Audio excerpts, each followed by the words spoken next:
प्यारे बच्चों good morning. Good morning sir. आज हम एक और प्रश्न आलेखी विधि से हल करेंगे। पहले भी आपको आइडिया दिया जा चुका है और आपको थोड़ा समझ भी आया है, तो जो कमी रह गई है उसको भी हम पूरा करने की कोशिश करेंगे। तो आशा करता हूँ कि सभी बच्चे ध्यान से सुनेंगे और जो भी इसमें आपको प्रॉब्लम लगेगी तो आप मेरे से बात करके उसके ऊपर चर्चा करेंगे ताकि आपकी जो प्रॉब्लम है वो रिमूव हो जाए। तो सभी बच्चे ध्यान से देखेंगे। स्टेटमेंट आप नोट कर लीजिए, ब्लैक बोर्ड पर स्टेटमेंट है, उसको नोट करें। तो क्या स्टेटमेंट है हमारी, अभी आप स्टेटमेंट देखें क्या स्टेटमेंट है क्वेश्चन की। 2x प्लस बराबर है 6, 4x माइनस 2y बराबर है 4। विधि से हल करें। हाँ, इसको उसने लिखा गया है आलेखी विधि से हल करें।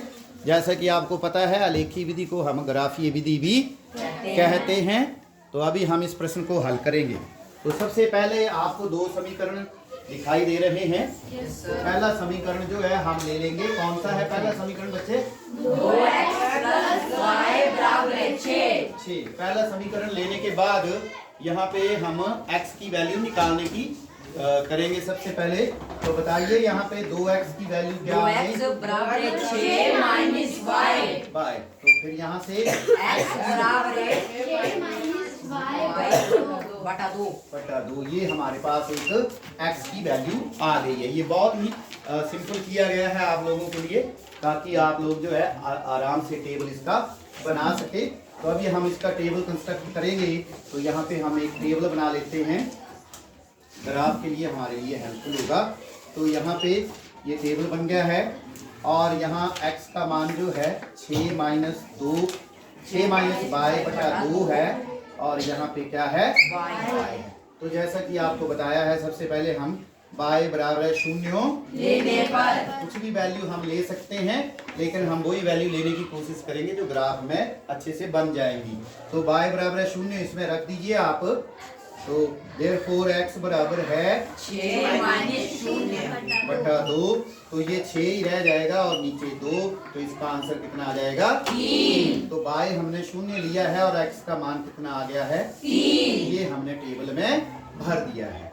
अब अगली बार हम y बराबर है 2 लेने पर, समझ आ रहा है सबको? Yes sir. जब 2 लेंगे तो इसमें फिर भर देंगे। तो x बराबर है 6 माइनस 2 बटा 2। तो ये 4 बटा 2 हो गया, ठीक है। और कैंसिल करके कितना आ जाएगा? 2। तो x की वैल्यू कितनी आ गई है? 2। तो ये फिर हम यहाँ पे डालेंगे, लेकिन वैल्यू क्या ली थी पहले हमने? y कितनी ली थी? 2। तो x कितना आ गया था? 2। तो ये ऐसे टेबल चलता रहेगा हमारा।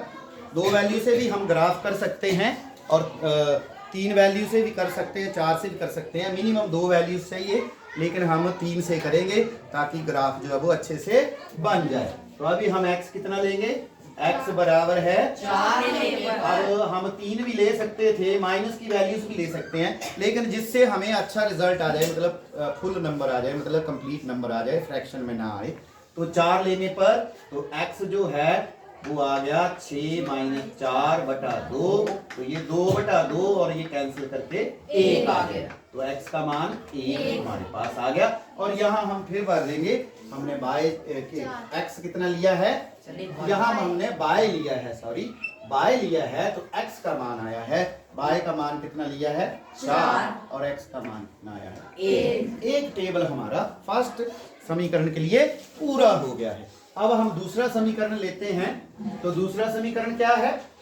आप दूसरा समीकरण ले रहे हैं 4x माइनस 2y बराबर है 4। यहाँ भी हम x का मान निकालने की कोशिश करेंगे। 4x बराबर है 4 प्लस 2y है ना। तो यहाँ पे x की वैल्यू क्या आ गई? 4 प्लस 2y बटा 4। ऐसे करके हमारे पास एक और ये बन जाता है x की वैल्यू का एक्सप्रेशन। यहाँ भी फर्स्ट समीकरण में ये बना था, सेकंड में ये बन गया। अब हम टेबल ड्रॉ करेंगे इसका भी वैसे ही जैसे फर्स्ट टाइम हमने किया था। तो यहाँ पे हम कॉलम बना लेंगे। तो x का मान क्या है? 4 प्लस 2y बटा 4 और यहाँ पे हमने y ले लिया। तो सबसे पहले आसान वैल्यू मेरे को फिर 0 ही दिखाई दे रही है, क्योंकि यहाँ 0 डालेंगे तो ये 0 हो जाएगा और 4/4 1 आ जाएगा। तो ये हम डायरेक्ट भी लिख सकते हैं। तो y बराबर है 0 लेने पर, तो यहाँ पे x की वैल्यू क्या आ जाएगी, 4 + 2 × 0/4।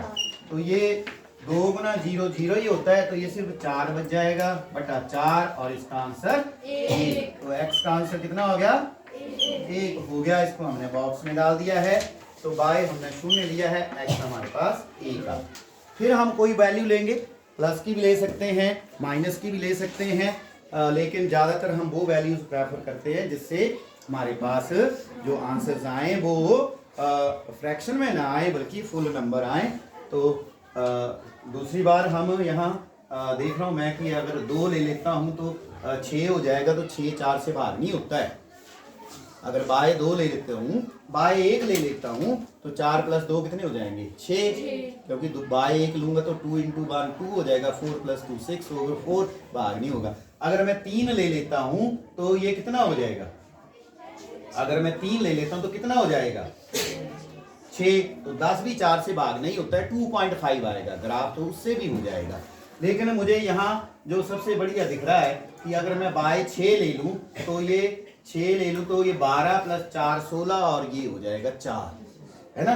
तो मैं अब कितना ले रहा हूँ, बाय बराबर है 6 लेने पर, 6 लेने पर। तो x कितना हो गया बताइए, 4 + 2 × 6/4, तो ये हो गया 4 + 12/4 और ये हो गया 16/4, जो कि कैंसिल करके कितना आ जाएगा, 4। तो फिर x की वैल्यू कितनी हो गई, 4। तो बाय हमने कितनी ली थी, 6 ले ली और वो कितनी आ गई, 4। अब एक आध की वैल्यू हम माइनस की भी ले लेते हैं, है ना, ले सकते हैं आप समझ। अब मेरे मन में आ गया है कि अगर माइनस लूंगा तो 4 - 2, 4 - 2 तो 2 बचेगा, 4 से भाग नहीं होगा ना पूरी तरह। तो फिर बाय -2 ले लेता हूँ, तो 4 - 4 0 हो जाएगा और 0 आ, है ना। तो अब क्या, बाय बराबर है प्लस के 2 तो हम पहले ले चुके हैं, नहीं लिया है, नहीं लिया तो प्लस के ले लो। बाय बराबर है 2 लेने पर, हम ले लो 2 तो क्या होता है देखो जरा, x बराबर है 4 + 2 × 2/4, तो ये हो गया 4 + 4/4, तो ये तो 8/4 हो गया, जो कि कैंसिल होके कितना आ जाएगा, x बराबर है 2। मैं यहाँ लिख दिया, वहां मैंने नहीं लिखा, ये 2 आ जाएगा यहाँ पे। तो हमारा टेबल कंप्लीट हो गया है। y की वैल्यू हमने 2 ली, तो x की वैल्यू कितनी आ गई, 2 ही आ गई। ठीक है, सभी बच्चों को टेबल बनाना क्लियर हुआ? Yes, sir. आप कोई भी वैल्यू ले सकते हैं, लेकिन हमने ट्राई करनी है कि हमें डेसिमल में वैल्यूज ना आए। अगर डेसिमल में आ जाए तो आपने वैल्यू बदल के देख लेनी है ना। लेड पेंसिल से रफ काम में देख सकते हो आप लोग कि हमारी वैल्यू कंप्लीट ही आनी चाहिए, ताकि ग्राफ बनाने में हमें ट्रबल ना आए। ठीक है, तो अभी इसको नोट करिए, फिर हम ग्राफ की तरफ जाते हैं। दोनों टेबल आपके पास रेडी होने चाहिए, तो फिर हम ग्राफ की तरफ जाएंगे अभी। तो सभी लोग ग्राफ पेपर निकाल लें और ग्राफ के ऊपर लाइंस लगा लें। ठीक है,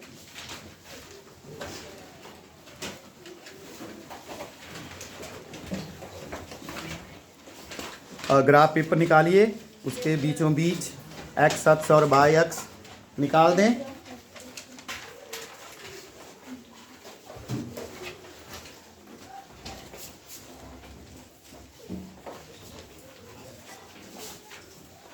ग्राफ पेपर रेडी है सबका? Yes, sir. स्केल और इरेजर और पेंसिल रेडी रखें और एक्सिस जो है वो बना लें। ठीक है, और टेबल की वैल्यूज जो है मुझे आपने बता देनी है, ताकि मैं उनको वहाँ पे लिख सकूँ। ठीक है, तो सबसे पहले हम एक्सिस बनाएंगे इसकी।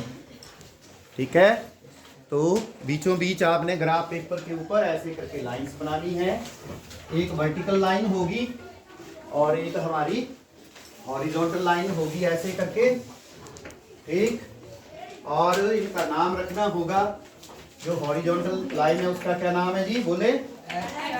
और दूसरी तरफ क्या होगा,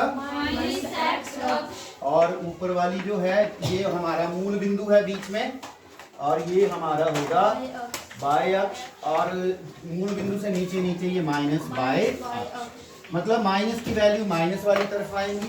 फिर हम टेबल के हिसाब से वैल्यू डाल देते हैं, यहाँ पे मार्किंग कर देते हैं। आपके ग्राफ पेपर में ऑलरेडी वहाँ 10 स्मॉल डिवीजन है, तो उसके हिसाब से 2 3 4 5 6 7। माइनस की सबसे बड़ी वैल्यू कितनी है, माइनस की नहीं है तो फिर रहने देंगे, कोई बात नहीं, लेकिन कुछ मार्किंग हमें करनी है। यहाँ पर हमारा एक माइनस का, माइनस ना भी लगाए तो वो ऑब्वियस है कि वो उस एक्सिस के ऊपर है तो वो माइनस का ही नंबर होगा। -3 -4 -5 -6, और इधर -1 -2 -3 -4 -5 और -6। अब आप लोग पहला टेबल देखिए। हाँ, कहाँ पे, ये माइनस नहीं है, ये पॉजिटिव एक्सिस है, और वो नीचे वाली माइनस है, इधर वाली माइनस है, उधर वाली पॉजिटिव है। फर्स्ट टेबल आपने सबसे पहले हम लिखेंगे पैमाना या स्केल।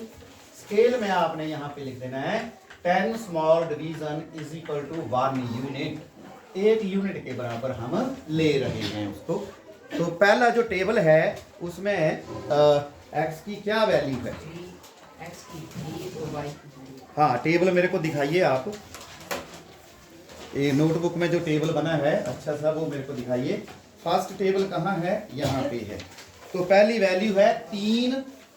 मैं टेबल अगर यहाँ पे बनाऊं तो हमारा फर्स्ट टेबल यहाँ पे अगर मैं बना दूं, वो मैं आपको सिर्फ दिखाने के लिए बना रहा हूँ, बाकी आपके पास नोटबुक में टेबल ऑलरेडी है।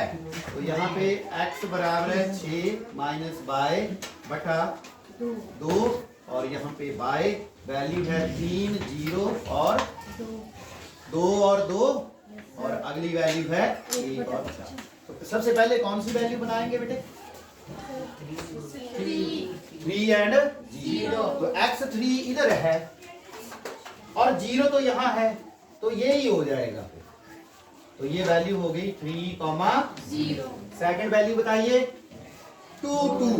x2 पहली वैल्यू x की होती है, दूसरी बाय, ये 2 दिख रहा है सबको। Yes sir. तो वो वहां लाइन होगी ग्राफ में, तो वो आपको लगेगा कहाँ पे मिलेगी, वो बिंदु आपने बना लेना।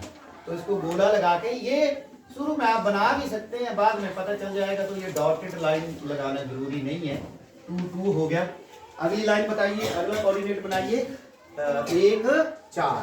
ये 1 x का और y का 4 दोनों जमा थे हैं, तो ये 1 और वो 4, तो ये कहाँ पे मिलेंगे, ऐसे आपके पास वहाँ ग्राफ में ऑलरेडी लाइनें लगी होंगी। तो ये हमारा गोला लगा के 1,4 लिखेंगे। समझ आ गई बेटे। अब इसको बढ़िया से स्केल में जो सेंट्रल पॉइंट है वो मिलने चाहिए।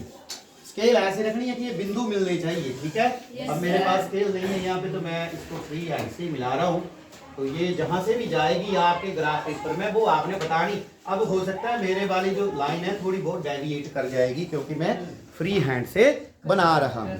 तो ये जो हमारा फर्स्ट क्वेश्चन है, इसकी जो पहली इक्वेशन है वो हम यहाँ पे लिख देंगे। बताइए क्या है क्वेश्चन, 2x प्लस y बराबर है 6। अब हमारा इसके साथ ही दूसरा टेबल आ जाता है। ये टेबल आपने ग्राफ के ऊपर नहीं बनाना है, क्योंकि आपके पास ऑलरेडी नोटबुक में ये टेबल पड़ा हुआ है। तो यहाँ पे दूसरे टेबल में x का मान क्या है बताइए, x बराबर है 4 प्लस बटा 4, और यहाँ पे हमारी y है, और वैल्यू बताइए 1 0 4 6 2 और 2। तो सब बच्चे ध्यान देंगे, सबसे पहले 1 0, तो 1 0 जो है यहाँ पे है, तो इसको गोला लगा देंगे हम, और यहाँ साइड में छोटा सा क्या लिख देंगे, 1 0 ब्रैकेट में, ठीक। और अगली वैल्यू क्या है हमारी, x 4 है, y 6 है। ये देखो x 4 यहाँ पे है, और ये 6 ये हो गया, ठीक है। ये 6 हो गया, लिखा नहीं था मैंने, ये 6 हो गया। तो x4 जब ऐसे जाएगा ऊपर, ऐसी लाइन होगी वहां पे y6 ऐसे करके जाएगा, तो वो यहाँ कहीं मिल जाएंगी और इसकी जगह हम क्या लिख देंगे 4,6। ठीक। अब 2 पॉइंट हो गया। अब तीसरा पॉइंट रह गया 2 2। तो वो तो ऑलरेडी बना हुआ है, तो उसके ऊपर हम डबल गोला लगा देंगे ऐसे करके, ऑलरेडी बना हुआ है पॉइंट। अब क्या करेंगे बेटे, इसको स्केल से मिलाएंगे ताकि सेंट्रल पॉइंट मिले ये वाले। अब मैं फ्री हैंड से मिला रहा हूं तो उसमें थोड़ी प्रॉब्लम हो सकती है, जहां से भी जाएगा तो मैं तो वैसे बना दूंगा, लेकिन आप लोग कैसे बनाएंगे इसको, स्केल से बनाएंगे। जहां से जाएगा हो सकता है ये -2 से होके जाए, अगर आप स्केल में देखें। और यहाँ पे इसकी इक्वेशन लिख देंगे। क्या इक्वेशन है इसकी, सेकंड की इक्वेशन बताइए सेकंड की। बोलो। 4x माइनस 2y बराबर है 4। हाँ, 4x माइनस 2y बराबर है 4। अब ये ग्राफ हमारा रेडी है। अब हमने देखना ग्राफ कहाँ पे काटता है। रेखाएं, रेखाएं बिंदु बताइए 2,2 पर प्रतिच्छेद करती हैं। तो फिर क्या हो गया, देयरफॉर x कितना आ गया जी 2 और y कितना आ गया जी 2। ये आपने नोटबुक पे लिखना है, ग्राफ पे नहीं लिखना है, ठीक है। या लिख भी सकते, नीचे जगह है। तो समीकरण युग्म के समीकरण युग्म के हल हैं। अब बताओ किसी बच्चे को प्रॉब्लम है इसमें? बहुत बढ़िया क्वेश्चन है, सिंपल है और आपको अच्छे मार्क्स आ सकते हैं इसमें, पूरे मार्क्स आ सकते हैं। एक 3 मार्क्स का ये आ रहा है और किसी पेपर में ये इसमें 3 मार्क्स का आया है और दूसरे क्वेश्चन पेपर में इसको कितने मार्क्स का डाला उन्होंने, ये आधा है पेपर, इसमें बाकी पार्ट नहीं दिख रहे हैं मेरे को, ठीक है। और पेपर है किसी के पास तो हाँ, इसका क्वेश्चन ढूंढ के बताओ कहाँ पे आइए।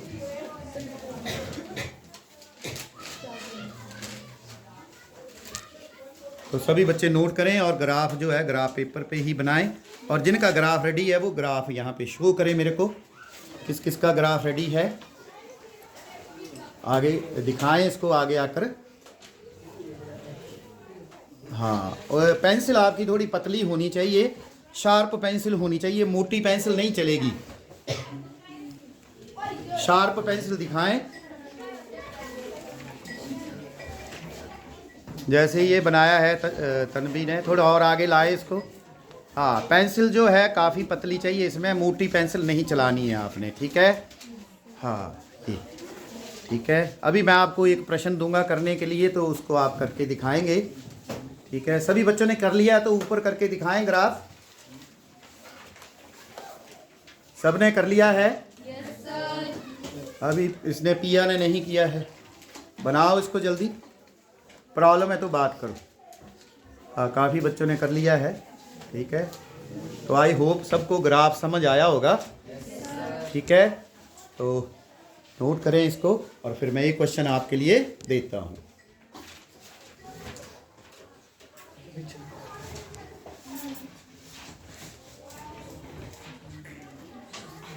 तो नोट करें, सबको समझ आया है? ओके।